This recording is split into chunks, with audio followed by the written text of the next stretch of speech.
40 años después queremos recordar, fuimos, somos y lo vamos a contar. La juventud comunista es siempre sentir y sobre todo nunca dejará de latir. Somos la llama que no... Tener el chopo, no tener. La diferencia entre tener o no tenerlo hoy en día no es decisiva en términos militares, ¿no? Pero bueno, en todo caso, por colocar la reflexión que en su día hacíamos. Y disculpadme. No hay más preguntas. Bueno, me ha transmitido Pepa Albiach un saludo fuerte para todos, para los panelistas y para todos los que nos están escuchando. Supongo que la recordáis, es una camarada histórica y veterana del partido que hizo las funciones, bueno, la que nos garantizaba que comíamos en las escuelas que hablaba hace un momentito Rafa, y bueno, pues ha querido transmitirnos su cariño y su saludo y bueno, me he sentido en la obligación de decirlo porque es una persona, joder, que en aquellos años, no somos humanos, ¿eh? En aquellos años, pues fue muy, muy, muy importante para nosotros. De momento no hay más preguntas, con lo cual, si os parece, volvemos a una ronda de intervenciones rápidas. Ya no pueden ser de tanto tiempo como antes, y ahora sí que va a ser un poquito más estricto que antes. Entonces, le vuelvo a dar la palabra a Alberto, con tus conclusiones, con tu resumen, con no sé, lo que quieras terminar de aportar, ¿vale? Luego Rafa, Carlos y finalmente Vicente cerrará la mesa redonda. Alberto. Bueno, a ver, yo muy breve, porque había pensado en la posibilidad de explicar cuáles fueron algunas de las propuestas soviéticas de paz que en la cumbre de Reykjavik, pero Vicente al principio ya ha hablado de la propuesta de desnuclearización entre el 86 y el 2000 que Estados Unidos no aceptó, de la suspensión unilateral de las pruebas nucleares por parte de la Unión Soviética en varias ocasiones que Estados Unidos no siguió, de la propuesta que hizo la Unión Soviética de disolución simultánea de los bloques militares de la OTAN y el Pacto de Varsovia, que Estados Unidos no aceptó. Finalmente sí aceptó el Tratado INF de desmantelamiento de los euromisiles y de los SS-20, pero continuando con la Guerra de las Galaxias. Ahí se tuvo que bajar del burro la Unión Soviética. Esa Guerra de las Galaxias finalmente después quedó descabalgada por sí sola porque no existían las condiciones tecnológicas para lo que parecía que había sido una ensoñación reganiana, pero que tuvo el efecto de obligar a la Unión Soviética también a incrementar su investigación y su gasto militar.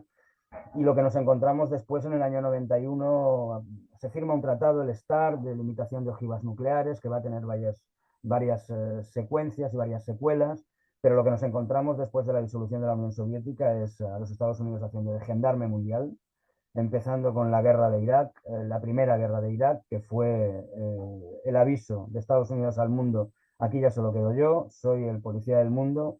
Se expande la globalización neoliberal y empiezan el descabalgamiento de Estados Unidos de los acuerdos de desarme. En el 2002 Estados Unidos se retira del Tratado ABM de limitación de sistemas antimisiles.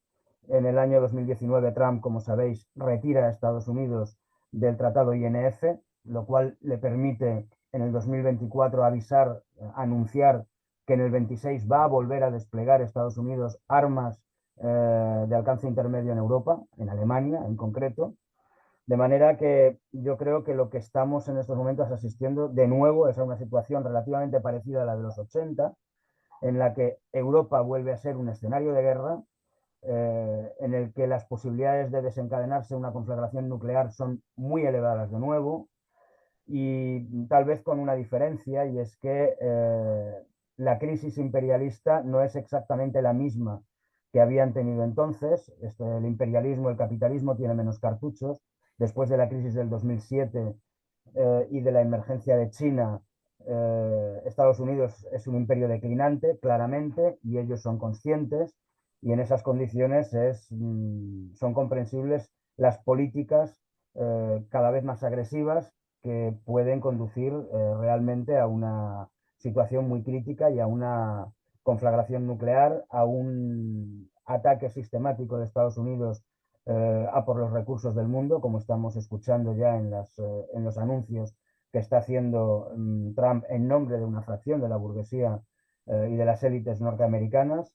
Y por tanto, yo creo, para terminar, que sigue vigente, como lo había estado en los años 80, aquel lema de por la paz y la solidaridad antiimperialista, OTAN no.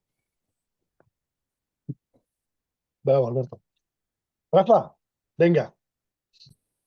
Vale, no, bueno, con el tema del servicio militar daría para un debate más en profundidad, sobre todo por el tema de que, bueno, la razón estratégica la teníamos, eso era evidente, pero bueno, la gente no entendía que aquel servicio militar de los 1.000 euros, de las 1.000 pesetas que pagaban y todo aquello, pues bueno, fuera la forma de hacer el ejército más democrático.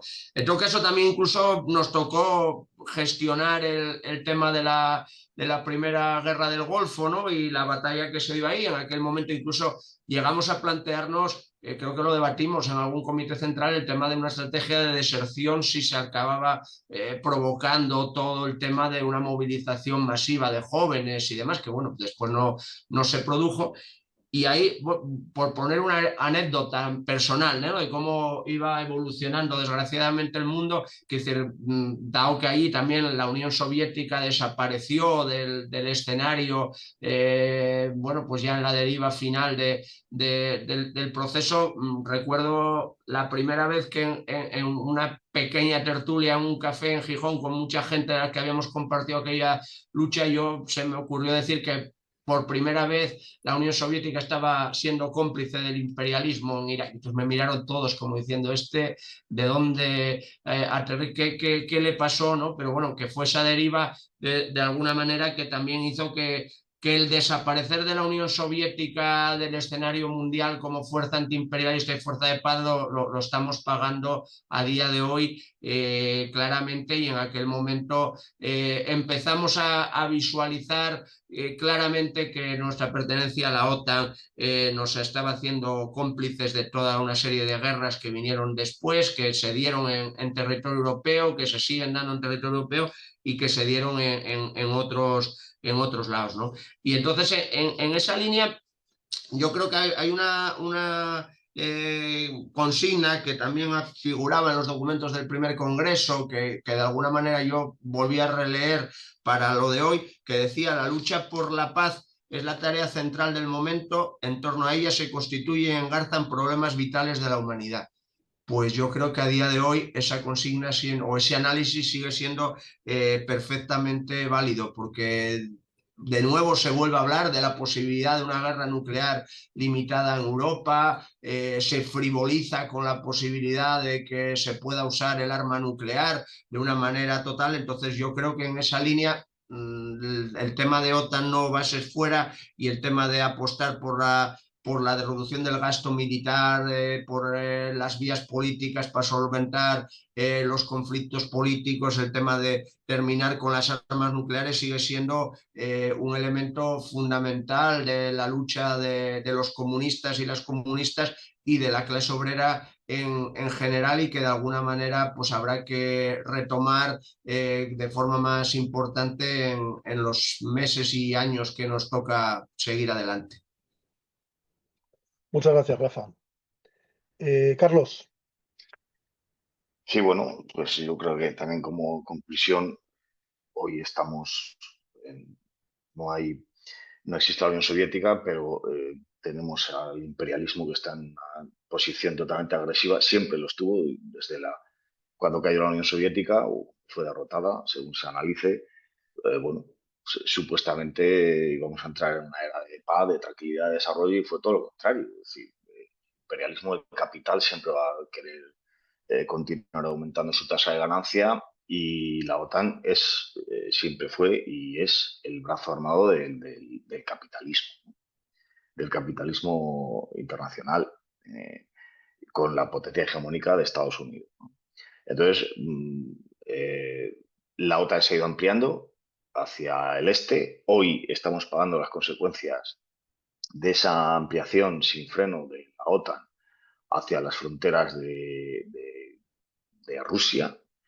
Y Rusia, que bueno, no es la Unión Soviética, evidentemente, pero ha dicho, oye, no cumpliste los compromisos que adquiriste de no expandir la OTAN y yo soy una potencia nuclear y aquí estoy y voy a defender mis intereses. Y desde todos los gobiernos occidentales, incluido el gobierno, no sé si llamarle socialdemócrata español, pues han aplaudido la ampliación de la OTAN y han aportado, bueno, quiero recordar que tropas españolas y mandos militares españoles participaron de la destrucción masiva de Libia, en los bombardeos masivos que hubo para derrocar a Gaddafi, que soldados españoles participaron en la guerra de Yugoslavia para destruir Yugoslavia y luego pues como haciendo de policías de la OTAN. Y hay que recordar que militares españoles, aviones españoles F-16, creo que están no sé si en Lituania, es decir, están participando en actividades ofensivas de la OTAN en el entorno de Rusia. Es decir, el referéndum fue traicionado, o sea, el resultado del referéndum fue traicionado también por el gobierno del PSOE, en el sentido de que ni salimos de la OTAN, de su estructura militar, sino que nos metieron hasta el cuello.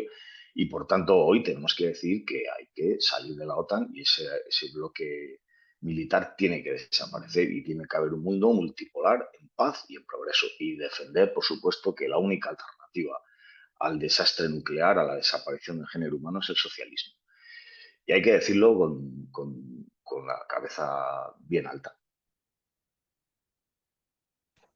Muchísimas gracias, Carlos. Pues Vicente, tu tiempo de resumen. Dale al micro, que veo que no le das.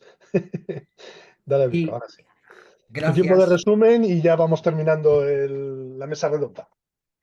La lucha por la paz, la amistad de los pueblos, la solidaridad entre los jóvenes del mundo, para que el progreso social y la seguridad, para desarrollar una juventud plena, sea de hecho de toda la juventud del mundo, fue una aspiración muy intensamente vivida en la experiencia de los CJC de aquellos años y nos marcó profundamente. Ahora, cuando miramos la vista atrás a través de la ayuda que nos está proporcionando este reencuentro de esta iniciativa, vemos que fue una de las luchas históricas en el marco de las cuales reconstruimos el proyecto de una gran juventud comunista a nivel de todo el Estado y marcó profundamente nuestra trayectoria colectiva y personal.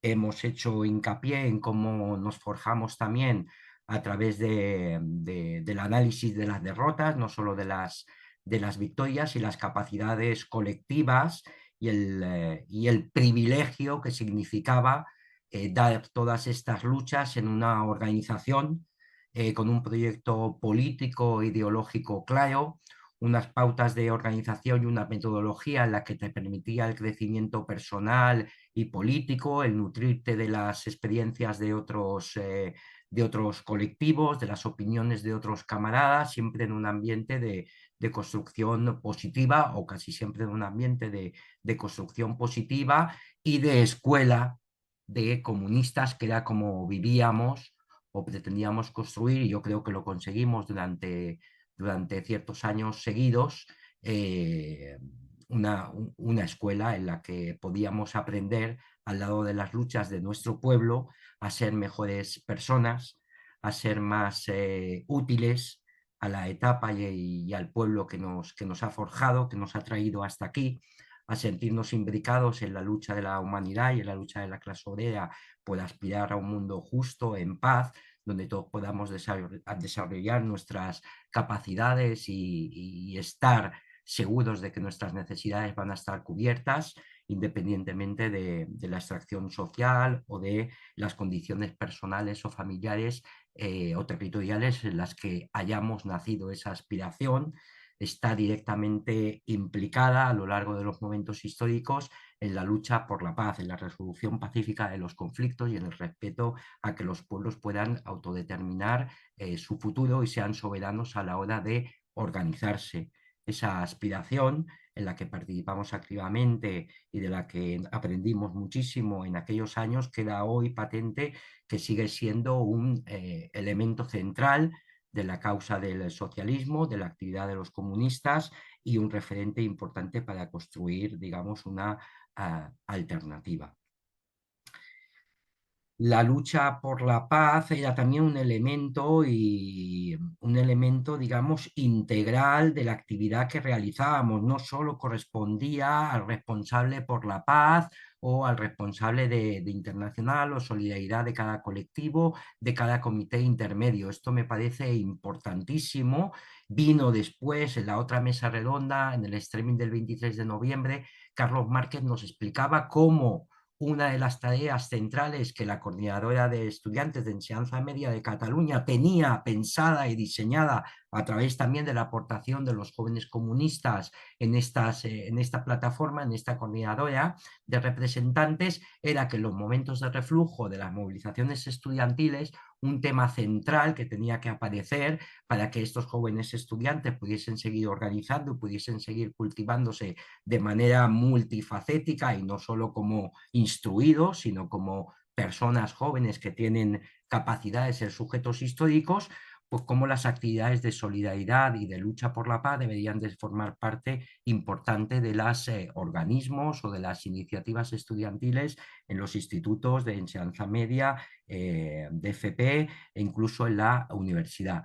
Al igual que nos ha explicado Carlos Blanca, la conexión directa que hay del nacimiento de muchas de estas personas a la lucha por la paz, su natural, digamos, trayectoria para convertirse en trabajadores y poder buscarse la vida, y esta, digamos, consecuencia de, oye, yo he aprendido a luchar por la paz, he aprendido a organizarme, a estar en contacto, a montar movidas, a estar en reuniones, a preparar bien las manifestaciones, a organizar una plataforma de lucha, a consensuar diversos puntos con diversas personas que coincidimos en el objetivo central, como esto también se traslada, por ejemplo, le explicaba la construcción de las secretarías de juventud, de comisiones obreras, y a incorporar más jóvenes trabajadores a la lucha sindical y a la lucha por mejorar las condiciones de vida de los trabajadores en nuestro país.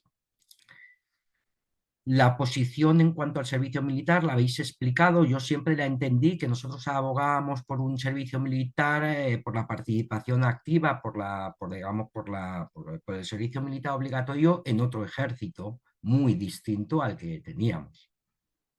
Creo que esa era la posición, si no recuerdo mal, exactamente del texto. Vamos a ver, por lo tanto, era previsible, y siendo esto un elemento estratégico, y vosotros habéis señalado muchos temas, yo quisiera dejar uno que era como yo también mucho lo entendía, es un elemento de educación de la juventud en los deberes y derechos. Si yo estoy participando de una, digamos, de una sociedad que me procura, digamos, un bienestar para estudiar, para tener un trabajo, para tener una vida segura, levantar una familia, emprender mis proyectos, y esto lo hago sobre una acumulación histórica de trabajo a lo largo de la historia, ¿no? de mi pueblo, de mi clase obrera.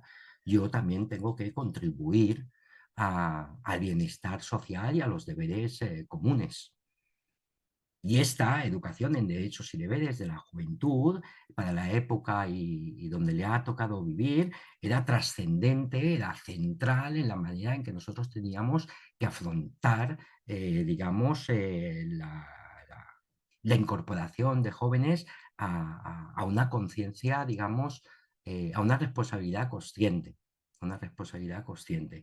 Y esto yo creo que también marcaba mucho la posición en todos los temas. Por ejemplo, cuando nosotros, y es verdad lo que ha dicho Blanca, de que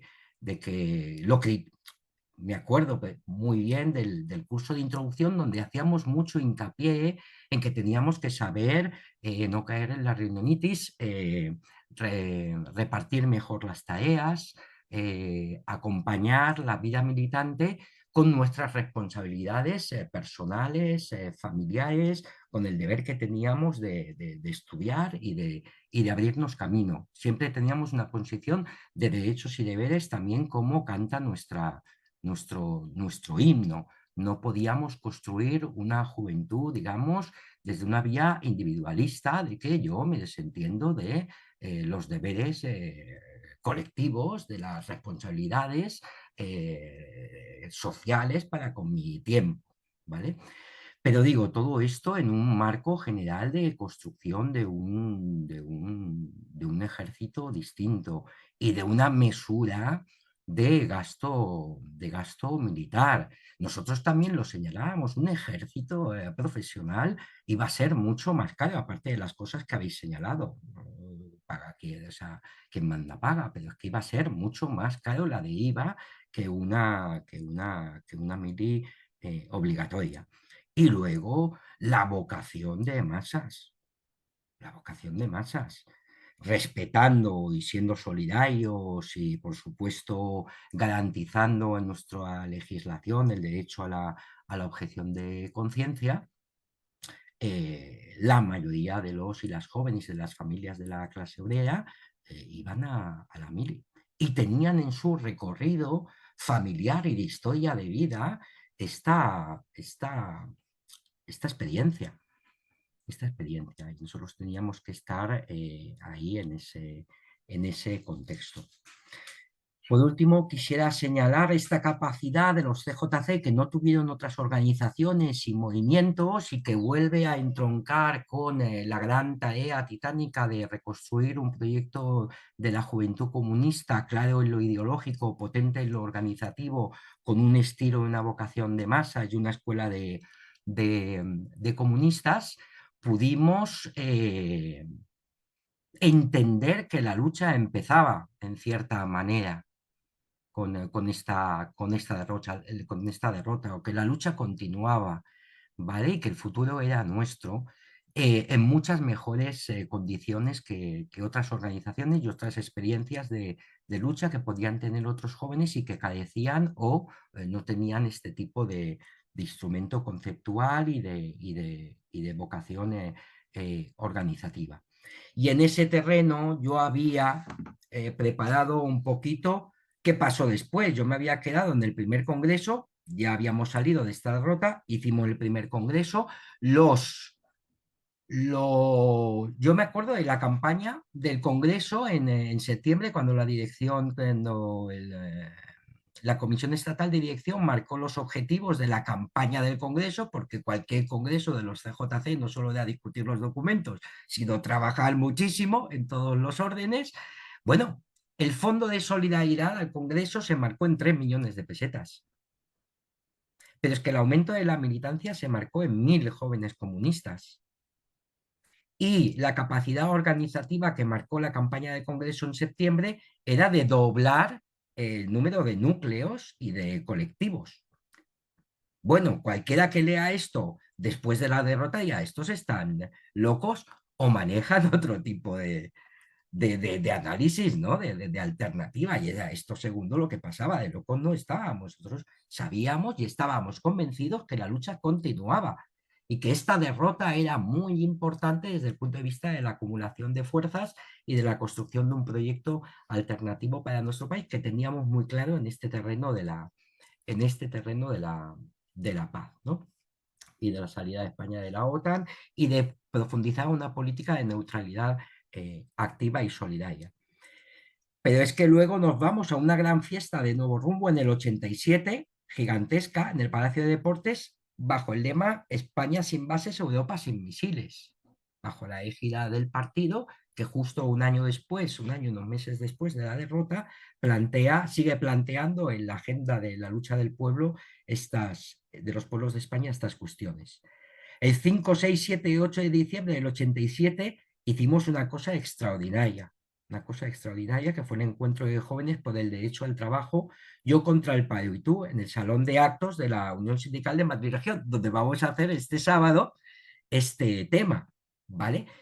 Leyendo ahora y trayendo a la memoria pues lo que hicimos en ese en esa cuestión, en esta iniciativa, que es este panfleto. No se ve, imagino, no se ve porque los colores, bueno, un No panfleto se va a ver, gigante no al se va a ver estilo porque tienes de... fondo de pantalla, no se va a ver. Sí, no lo vas a siento, poder lo siento. entender. Bueno, un panfleto gigante, muy al calor también de lo que habíamos aprendido en las luchas de la OTAN, ¿no? Mucho en base a estas iniciativas donde convocábamos a este encuentro a múltiples iniciativas, tanto de organización de los jóvenes parados, como de organización de jóvenes trabajadores en los sindicatos, como de fábricas en lucha, bueno, de todo tipo de experiencias que se estaba haciendo los jóvenes en nuestro país en la gran, digamos, problema que teníamos para el desarrollo personal, que era la búsqueda de un trabajo, el encontrar un trabajo y que no fuese precario,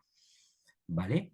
Este encuentro está muy, muy, muy significado en cómo lo organizamos por la experiencia en la que veníamos. Leyendo la carta de convocatoria y recordándonos del plenario, está muy ligado también, digamos, a este tipo de experiencia.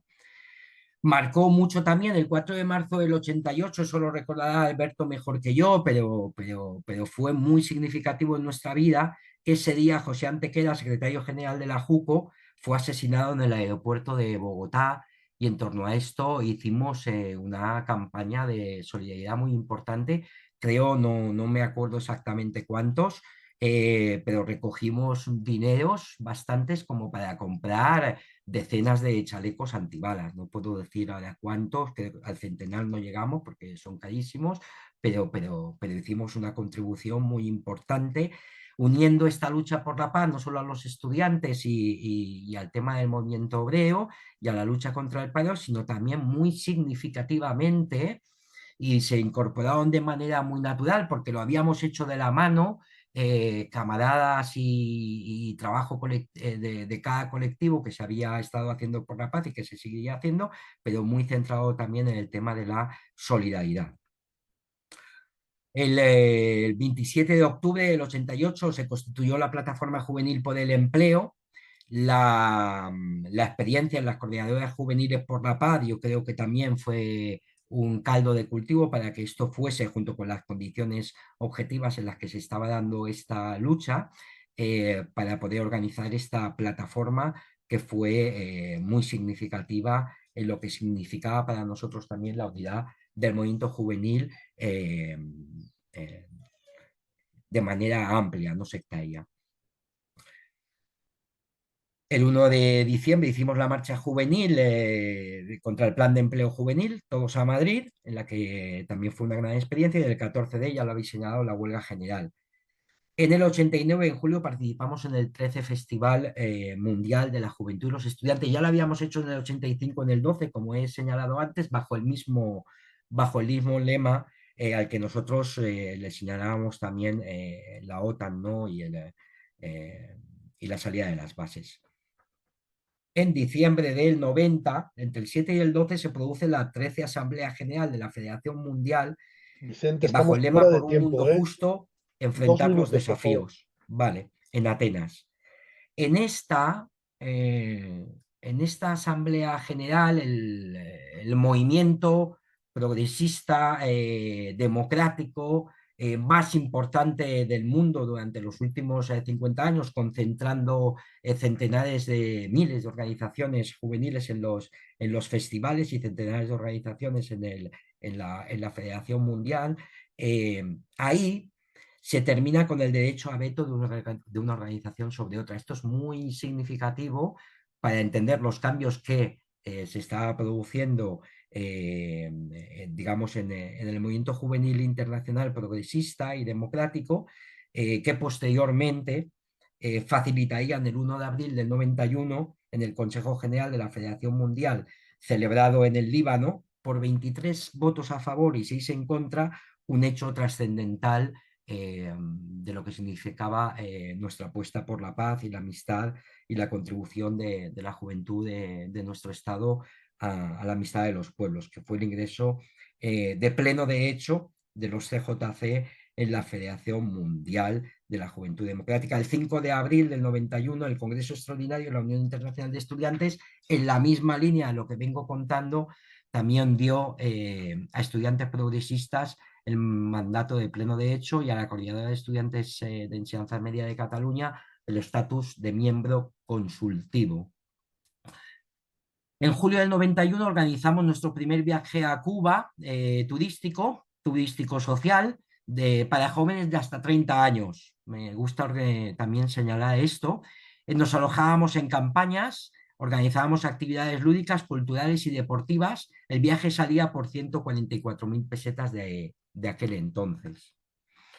Del 8 al 17 de noviembre, el camarada Roberto Robaina, secretario de la UJC de Cuba, hizo una gira por España. Nosotros estuvimos presentes y pudimos dialogar en reiteradas ocasiones o en varias ocasiones con el camarada Roberto Robaina.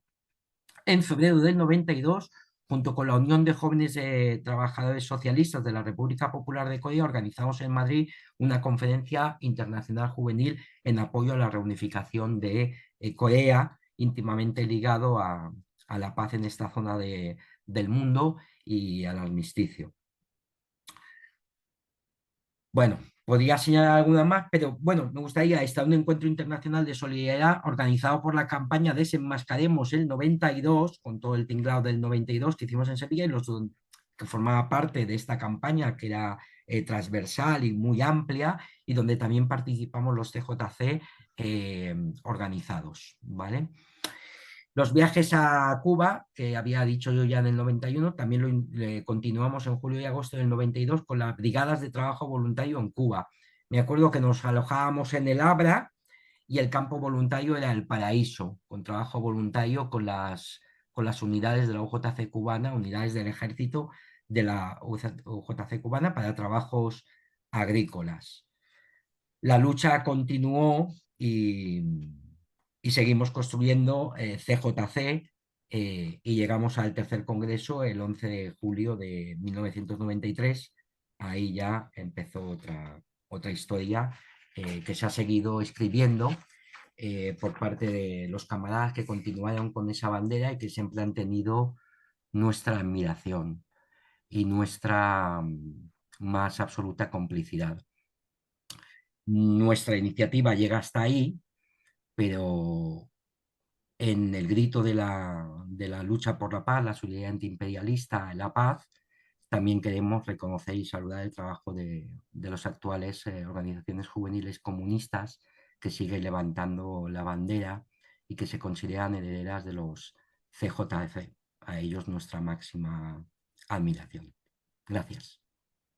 Muchísimas gracias, Vicente. Te voy a pedir que, bueno, sé que tienes esto escrito, entonces dale un poquito de forma y lo metemos directamente en la web, porque creo que sería una forma de aprovechar ese trabajo que has hecho, más allá de lo que es la línea del tiempo general que hemos preparado, que has preparado totalmente tú, que también la presentaremos tanto en la convención, o sea, en el evento, en el encuentro, perdón, como en la web en su momento, ¿vale? Estamos fuera de tiempo. Tovarich, sois brillantes, seguís siendo brillantes. Seguís siendo brillantes. Muchísimas gracias a los cuatro, a Alberto, a Rafa Velasco, a Carlos Blanca y a Vicente, claro. Los deberes en todo caso están ahí, cada uno tiene que asumir lo que tiene que asumir, somos un subproducto de nuestra historia, como es lógico, ¿no? Y bueno, sigue estando pendiente la unidad frente al fascismo, frente al imperialismo, por la paz, contra la OTAN, el tema de los ejércitos, es decir, sigue estando pendiente. Entonces, bueno, yo creo que todos podemos seguir aportando, cada uno desde nuestras expectativas o nuestras propias inercias, ¿no? Pero en todo caso, sigue estando pendiente el gran reto, ¿no? Hemos grabado para el público en general, hemos grabado este debate. Lo vamos a redifundir en lo más breve posible, estará colgado en la intranet. Hemos tenido, bueno, la última vez que he mirado las estadísticas, hemos tenido más de 80 personas que se han conectado en algún momento a la sala. Es verdad que en lo cotidiano, 15, 20, algún momento 23, en fin, pero bueno, en todo caso, al final más de 80 personas se han conectado en algún momento y creo que eso es importante. Todo esto está enmarcado en lo que está marcado. Sábado que viene, 5 de la tarde, Auditorio Marcelino Camacho de Madrid. Nos tenemos que ver.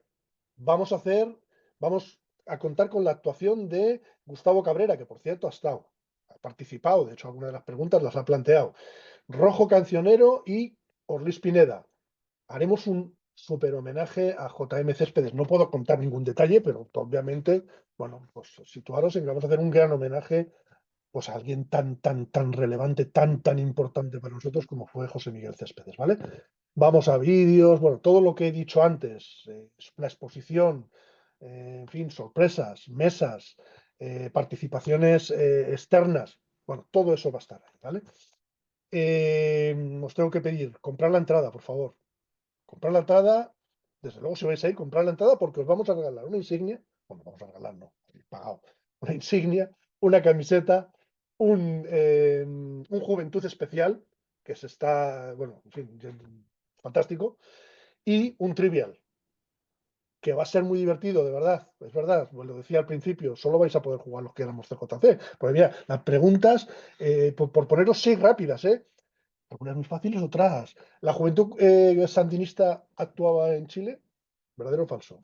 ¿Dónde se celebró el 50 aniversario de la JSU? ¿Cuándo comenzó la primera intifada palestina? ¿Nelson Mandela fue liberado en el año 85? ¿Verdadero o falso? ¿Qué documento ideológico guiaba las acciones de los CJC? ¿Qué siglas usaba la organización juvenil del Partido Comunista Francés?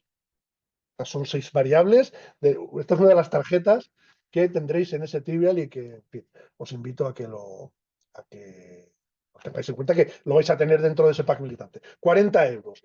juventudcomunista.com/tienda. Entráis ahí y o bien enviáis un Bizum, ¿vale? Al Bizum, al 633-470188. Lo tenéis en la web. Es bastante sencillo. Necesitamos dinero, es verdad, ¿eh? Sigo diciendo, esto es autónomo de todo el mundo y la verdad es que lo que estamos haciendo es grande y cuesta dinero. Entonces necesitamos que nos ayudéis todo lo que podáis ayudarnos. Tenéis la fila cero también, ¿vale? En fin, lo dejamos aquí, que ya nos hemos pasado 7 minutos de lo que teníamos previsto, que teniendo en cuenta nuestra tradición es poco, ¿eh? Pero bueno, en todo caso, 7 minutos nos hemos pasado.